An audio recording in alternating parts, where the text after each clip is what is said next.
নমস্কাৰ সকলোকে স্বাগতম জনাইছো মোৰ ইউটিউব চেনেল ইকন দ্য লাৰ্নিং প্লেটফৰ্মৰ আন এটা ভিডিঅ'লৈ প্ৰথম ভিডিঅ'টোত আমি এইচএছ ফাইনেল ইয়াৰৰ আগৰ প্ৰশ্নকাকতৰ চমু প্ৰশ্নসমূহ আগবঢ়াইছিলোঁ এইটো হৈছে তাৰ পাৰ্ট 2 যদি পাৰ্ট 1 টো চোৱা নাই তেতিয়াহ'লে ডেসক্ৰিপচনত মই তাৰ লিংকটো দি দিম তো তাৰ পৰা চাই ল'ব পাৰিবা ঠিক আছে সো এতিয়া আহিছো আজিৰ প্ৰশ্নসমূহলৈ প্ৰথম প্ৰশ্নটো হৈছে উৎপাদন ফলন কি সো উৎপাদন ফলনৰ ধাৰণাটো খুব সহজ উৎপাদন বুলি ক'লে আমি সাধাৰণতে কি বুজাও যে উপযোগিতাৰ সৃষ্টিয়ে হৈছে উৎপাদন ঠিক আছে এতিয়া প্ৰতিষ্ঠান এখনে যেতিয়া উৎপাদন কৰে উৎপাদনত কিছুমান উপাদান ব্যৱহাৰ কৰে ইয়াতে এটা কথা মন কৰিবা যে উপাদান আৰু উৎপাদন দুটা বেলেগ ধাৰণা ঠিক আছে এটা হৈছে উপাদান আনটো হৈছে উৎপাদন যাক আমি উৎপন্ন বুলিও কওঁ ঠিক আছে এই দুটা বেলেগ ধাৰণা এই দুটা মানে কনফিউজ নহবা এই উপাদান হৈছে কিছুমান আহিলা যিবোৰ আহিলা উৎপাদনত কি হয় ব্যৱহাৰ হয় অৰ্থাৎ উপাদান নোহোৱাকৈ আমি কি কৰিব নোৱাৰো উৎপাদন কৰিব নোৱাৰো সো প্ৰতিষ্ঠান এখনে যেতিয়া উৎপাদন কৰিব তাতে কিছুমান কি কৰিব উপাদান ব্যৱহাৰ কৰিব এই উপাদান আৰু উৎপাদনৰ মাজৰ যেটো সম্পৰ্ক সেই সম্পৰ্কটোক আমি কি বুলি কওঁ উৎপাদন ফলন বুলি কওঁ ঠিক আছে গতিকে এইটো আমি এটা সমীকৰণৰ সহায়ত প্ৰকাশ কৰিব পাৰো এতিয়া উৎপাদন ফলনটো কেনেকৈ লিখিব পাৰা যে উৎপাদন ফলন হল উৎপাদনত ব্যৱহাৰ হোৱা উপাদান আৰু প্ৰতিষ্ঠান এখনৰ মুঠ উৎপাদনৰ মাজৰ ফলনীয় সম্পৰ্ক ঠিক আছে সো উৎপাদন ফলনে কি নিৰ্দেশ কৰে যে উৎপাদন ফলনে উৎপাদনৰ বিভিন্ন উপাদান ব্যৱহাৰ কৰিব পৰা সৰ্বাধিক উৎপন্নৰ পৰিমাণক নিৰ্দেশ কৰে এতিয়া উৎপাদন ফলনৰ ধাৰণাটো আমি এনেদৰে বুজিব পাৰো যে ধৰি লোৱা এখন প্ৰতিষ্ঠানে উৎপাদন কৰিবলৈ দুটা উপাদান ব্যৱহাৰ কৰিছে এটা হৈছে শ্ৰম আৰু আনটো হৈছে ধৰি লোৱা মূলধন ঠিক আছে সো এই দুটা উপাদানৰ বিভিন্ন সংমিশ্ৰণ প্ৰতিষ্ঠানখনে ব্যৱহাৰ কৰি উৎপাদন কাৰ্য সম্ভৱ কৰিব এতিয়া এই ক্ষেত্ৰত আমি উৎপাদন ফলনটো কেনেকৈ প্ৰকাশ কৰিব পাৰো যে q = function of l, k ইয়াতে q কি বুজাব উৎপন্ন বা উৎপাদনখিনি বুজাব q ঠিক আছে অৰ্থাৎ q পৰিমাণৰ উৎপাদন কৰিবৰ কাৰণে প্ৰতিষ্ঠান এখনে দুটা উপাদান শ্ৰম আৰু মূলধন ব্যৱহাৰ কৰিছে গতিকে শ্ৰম আৰু মূলধন আৰু q উৎপন্নৰ মাজৰ যেটো সম্পৰ্ক সেই সম্পৰ্কটো কি বুলি কোৱা হয় উৎপাদন ফলন বুলি কোৱা হয় ঠিক আছে প্ৰতিষ্ঠান এখনে কিমানখিনি উৎপাদন কৰিব হেতু কাৰ ওপৰত নিৰ্ভৰ কৰিব প্ৰতিষ্ঠানখনে কিমান শ্ৰম ব্যৱহাৰ কৰিছে বা কিমান মূলধন ব্যৱহাৰ কৰিছে আৰু কি হিচাপে ব্যৱহাৰ কৰিছে গতিকে এটো হৈছে উৎপাদন ফলনৰ এটা সাধাৰণ ৰূপ একদম সিম্পল এটা কনসেপ্ট ঠিক আছে নেক্সট আমি নেক্সট কোৱেশ্চনটো লৈকে যাও স্থিৰ ব্যয়ৰ এটা উদাহৰণ দিয়া এতিয়া প্ৰতিষ্ঠান এখনে যেতিয়া সামগ্ৰী উৎপাদন কৰে তেতিয়া তাতে বিভিন্ন ধৰণৰ খৰচ নিহিত হৈ থাকে ঠিক আছে সো বিভিন্ন ধৰণৰ খৰচ থাকে তাৰে কিছুমান খৰচ কি থাকে স্থিৰ খৰচ আৰু কিছুমান খৰচ কি থাকে পৰিৱৰ্তনশীল খৰচ ঠিক আছে এতিয়া আমি আগৰ প্ৰশ্নটোত পঢ়িলো যে প্ৰতিষ্ঠান এখনে কি কৰে বিভিন্ন উপাদান ব্যৱহাৰ কৰে তাৰে ভিতৰত কিছুমান স্থিৰ উপাদান থাকে আৰু কিছুমান পৰিৱৰ্তনশীল উপাদান থাকে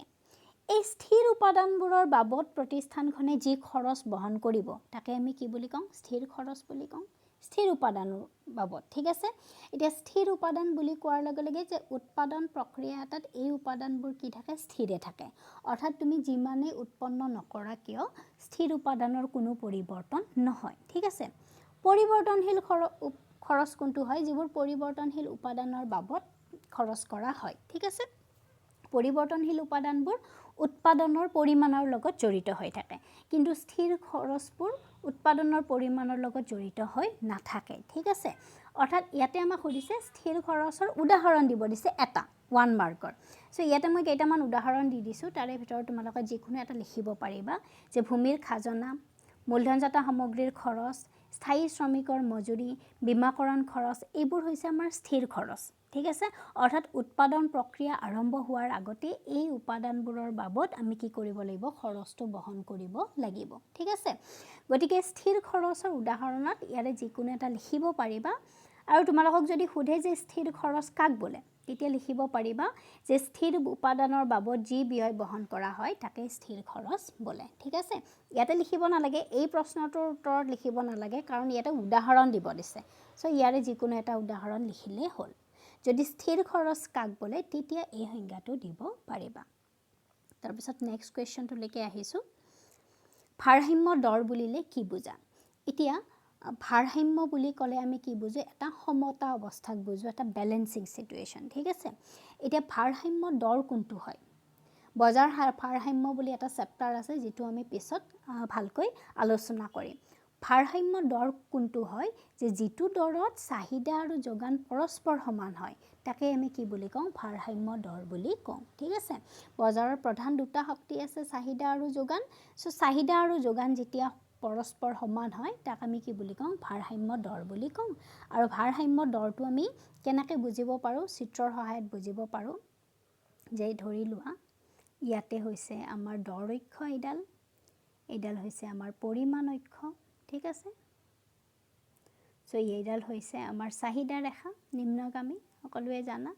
আৰু এইডাল হৈছে আমাৰ যোগান ৰেখা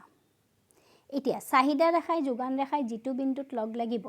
সেই বিন্দুটোক আমি কি বুলি কওঁ ভাৰসাম্য বিন্দু বুলি কওঁ ঠিক আছে এই বিন্দুটোত আমি কি কৰো দৰ নিৰ্ধাৰণ কৰো এইটোক আমি কি বুলি কওঁ ভাৰসাম্য দৰ আৰু এই বিন্দুটোত কি কৰো আমি পৰিমাণৰ নিৰ্ধাৰণ কৰো যাক আমি কি বুলি কওঁ ভাৰসাম্য পৰিমাণ বুলি ক'ব পাৰো গতিকে এইখিনি গোটেইখিনি হৈছে বজাৰ ভাৰসাম্য বুজি পালা এতিয়া নেক্সট কোৱেশ্চনটো লৈকে আহিছো ক্ষণস্থায়ী সামগ্ৰীৰ অতি হ্ৰস্বকালৰ যোগান ৰেখা অংকন কৰা এটা ক্ষণস্থায়ী সামগ্ৰী কোনবোৰ কোৱা হয় যিবোৰ সামগ্ৰী সহজে নষ্ট হৈ যায় হেবোৰক আমি কি বুলি কওঁ ক্ষণস্থায়ী সামগ্ৰী বুলি কওঁ ঠিক আছে এটা ক্ষণস্থায়ী সামগ্ৰীৰ ক্ষেত্ৰত যোগান ৰেখাৰ আকৃতি কেনেকুৱা হ'ব এটা সাধাৰণ যোগান ৰেখাডাল কেনেকুৱা হয় আমি যোগান ৰেখা পঢ়িছো যিডাল কি হয় ঊৰ্ধ্বমুখী হয় হয়নে সাধাৰণ যোগান ৰেখাডাল কি হয় ঊৰ্ধ্বমুখী হয় কিন্তু ইয়াতে আমাক সুধিছে যে ক্ষণস্থায়ী সামগ্ৰীৰ অতি হ্ৰস্বকালীন যোগান ৰেখা অতি হ্ৰস্বকালীন অৰ্থাৎ কম সময়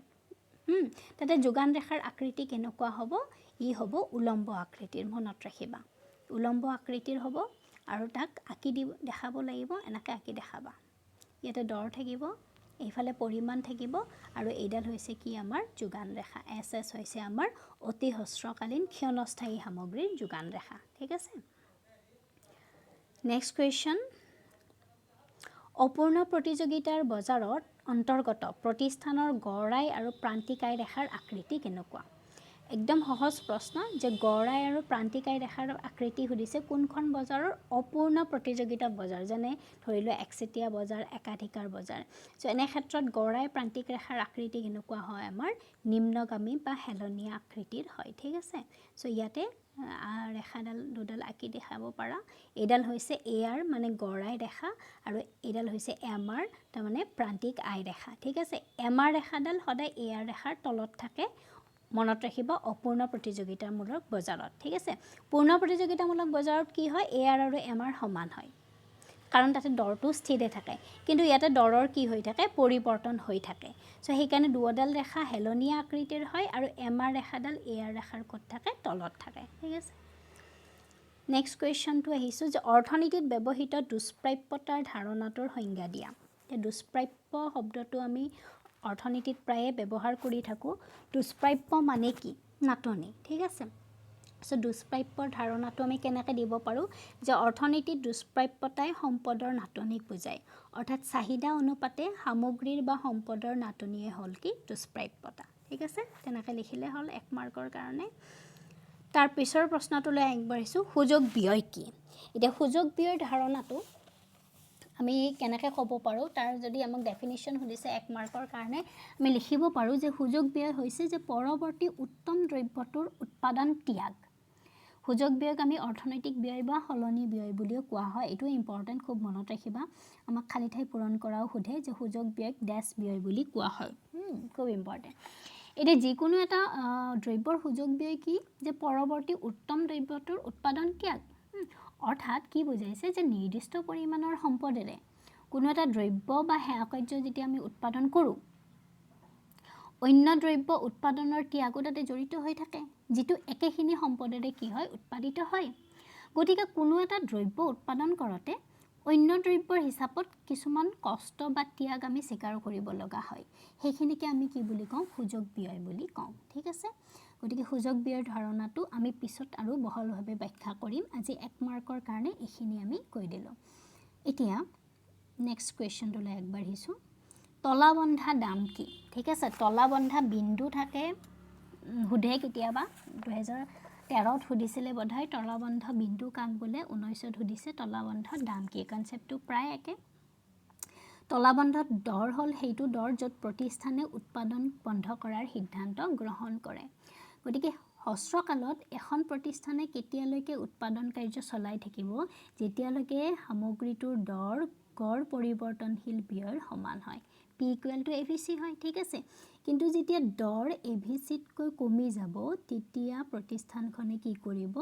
উৎপাদন বন্ধ কৰাৰ সিদ্ধান্ত ল'ব কাৰণ এই সময়ত প্ৰতিষ্ঠানখনৰ কি হ'ব লোকসান হ'ব ঠিক আছে গতিকে লোকসান বহন কৰি এখন প্ৰতিষ্ঠানে হস্ৰকালত প্ৰতিষ্ঠান কাৰ্যটো চলাই নাথাকে অব্যাহত নাৰাখে ই বন্ধ কৰি দিব ঠিক আছে গতিকে সেই সময়টোত সেই বিন্দুটোক আমি কি বুলি কওঁ তলাবন্ধ বিন্দু বুলি কওঁ গতিকে সেইটো দৰ আমি ক'ব পাৰো যিটো দৰত গড় পৰিৱৰ্তনশীল ব্যয় কি হয় নিম্নতম হয় সেইটোৱে হৈছে আমাৰ কি তলাবন্ধ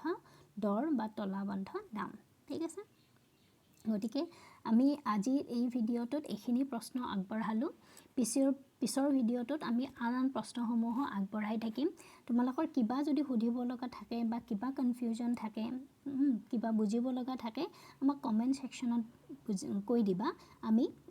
তোমালোকৰ ডাউটছবোৰ ক্লিয়াৰ কৰিবৰ কাৰণে সদায় চেষ্টা কৰিম থ্যাংক ইউ